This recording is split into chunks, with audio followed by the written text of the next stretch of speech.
আসসালামু আলাইকুম। যারা ইউরোপ যাবেন, ইতালি হোক, ফ্রান্স হোক, Romania, Poland, Portugal, Austria, Hungary, Slovenia, Kosovo, চেক রিপাবলিক, যেখানেই যান না কেন, একটা কথা মাথায় রাখবেন। আজকে এই ভিডিওটা তাদের জন্য যে ইউরোপ যাবেন, তারা কোন বিষয়গুলো মাথায় রাখবেন।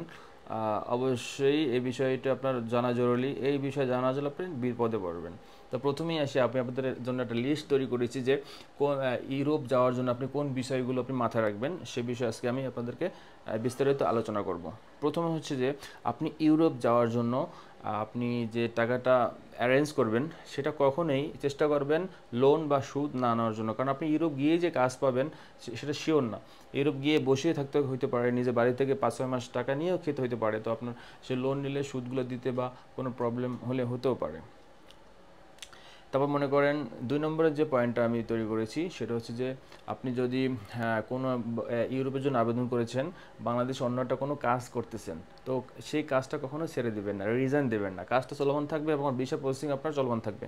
যেদিন আপনার ভিসাটা আপনার পাসপোর্টে স্ট্যাম্পিং হবে, সেদিন আপনি চাকরিটা ছাড়বেন, তার আগে কখনোই চাকরিটা ছাড়বেন না। এটা হচ্ছে আপনার দ্বিতীয় পয়েন্ট। যদি ইউরোপ যেতে চান তাহলে এই বিষয়গুলো মাথায় রাখবেন।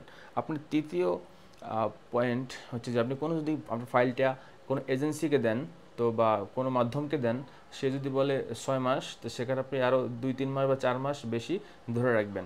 কখনোই ওই টাইমের উপরে ব্রেনটার ভিতরে করবেন না যে ওই ওই দিনই আমি চলে যাব এবং আমি ওই পর্যন্ত ওয়েট করতেছি। সেটা আপনার জন্য মানসিক সমস্যার কারণ হতে পারে। অনেক ডিপ্রেশনে মানুষ ভুগতেছে ইউরোপে আবেদন করে। যদি এরকম ডিপ্রেশনে ভুগে থাকেন, অবশ্যই আমার কমেন্ট বক্সে জানাবেন। আর 4 নম্বরের জিনিসটা, আপনি ভিসা স্ট্যাম্পিং হওয়ার আগ পর্যন্ত সম্পূর্ণ টাকা যার কার সাথে কন্ট্যাক্ট করেছেন, সে এজেন্সি হোক বা আপনার কোনো পরিচিত হোক, সম্পূর্ণ টাকা আপনি পেমেন্ট করে দিবেন না। তাহলে কি হবে, সে টাকা নিয়ে অন্য কাজে লাগাবে, আপনার জন্য কোনো কাজ করবে না।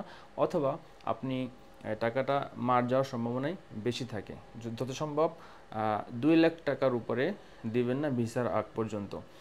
তবু আমি স্টেপ বাই স্টেপ শর্ত অনুযায়ী আগাইতে পারেন, কিন্তু কখন আপনার হাতে কিছু টাকা, 3-4 লাখ টাকা আপনার হাতে রেখে দিবেন, যেন ভিসা হওয়ার পরে, পাসপোর্ট স্ট্যাম্পিং হওয়ার পরে ভিসা তারপর দিতে পারেন। তো অনেকে আছে আগে সব টাকা নিয়ে নেয়, সেটা আপনার জন্য বিপজ্জনক হতে পারে।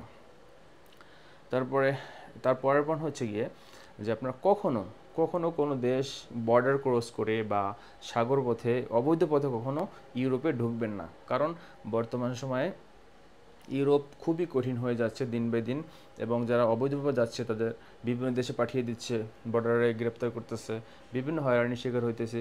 যদি আপনি সাকসেসফুল হনও, মানে অনেক যুদ্ধ করে যদি চলেও যান ওই দেশে, তো আপনি কেস মারতে সমস্যা হবে, কাজ পেতে সমস্যা হবে, আপনার থাকা খাওয়া সমস্যা হবে, ইনকাম, বেতন, স্যালারি অর্ধেক হবে, অনেক সমস্যা, অনেক সমস্যা। আপনারা চেষ্টা করবেন বৈধ পথে সুন্দরভাবে যাওয়ার জন্য। ভাই, সবসময় রাখবেন যে টাকার চেয়ে জীবনের মূল্য অনেক বেশি।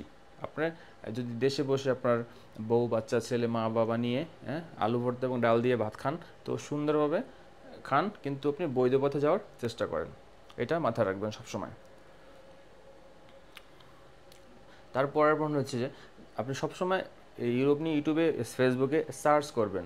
যারা ওই দেশে থাকে তাদের কথা মনোযোগ দিয়ে শুনবেন, যে কোন দেশের ভিসা রেশিও বেশি, কাজ ভালো, স্যালারি কত, সবগুলো হিসাব নিকাশ করে আপনার মাথায় ঢোকাবেন। কারো কথায় ঝুঁকে পড়বেন না। কোনো কথা যদি আপনি যদি কোনো দেশকে নেওয়ার কথা বলে, সেটা আগে আপনি শুনে ওই দেশের সম্পর্কে ইউটিউবে বা ফেসবুকে সার্চ করবেন, গুগলে সার্চ করবেন ওই দেশের ভৌগোলিক অবস্থান এবং ইনকাম, উন্নতি কীরকম, সব কিছু আপনি যাচাই বাছাই করবেন। অনেক ইউরোপের দেশ আছে যারা কিন্তু অন্য বড় ইউরোপের দেশে গিয়ে ভিক্ষাও করে। যেমন আমি অনেকে দেখেছি যে রোমানিয়ার অনেক নারী, অনেক পুরুষ কিন্তু ইতালিতে গিয়ে ভিক্ষাও করে, সেটা মাথায় রাখবেন। তা চিন্তা করেন যে এটা ইউরোপের মধ্যে রাষ্ট্র, অন্যটা ইউরোপের কান্ট্রির দিকে কিন্তু সে ভিক্ষা করে। সেটা আসলে খুবই লজ্জাকর ব্যাপার। তো ওইসব দেশ আসলে বুঝে শুনে তারপরে যাবেন। হ্যাঁ, এই বিষয়গুলো মাথায় রাখবেন। আর ইউরোপ যাওয়ার জন্য কখনোই ডিপ্রেশনে ভুগবেন না, এবং আপনারা যে চাকরিটা করতেছেন বা যে ব্যবসা করতেছেন, ওটা ভিসা লাগার আগ পর্যন্ত কখনোই ছাড়বেন না আশা দিয়ে। মানে এটা আসলে ইউরোপ এমন একটা বিষয় যে অনেক ধৈর্য ধরতে হবে। মিনিমাম আপনি 1 থেকে 1.5 বছর ধরে রাখতে পারেন যে কোনো দেশই। যদি আগে হয়ে যায় আলহামদুলিল্লাহ ভালো, আর আগে না হলে তো আপনি ওয়েট করতে পারেন।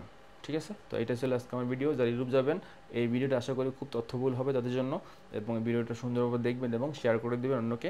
ইউরোপ যাওয়ার আগে অবশ্যই এই ভিডিওটা দেখবেন এবং আপনারা এই কথা মতো চলবেন, তাহলে আপনারা বিপদে পড়বেন না। ভালো থাকবেন, আসসালামু আলাইকুম।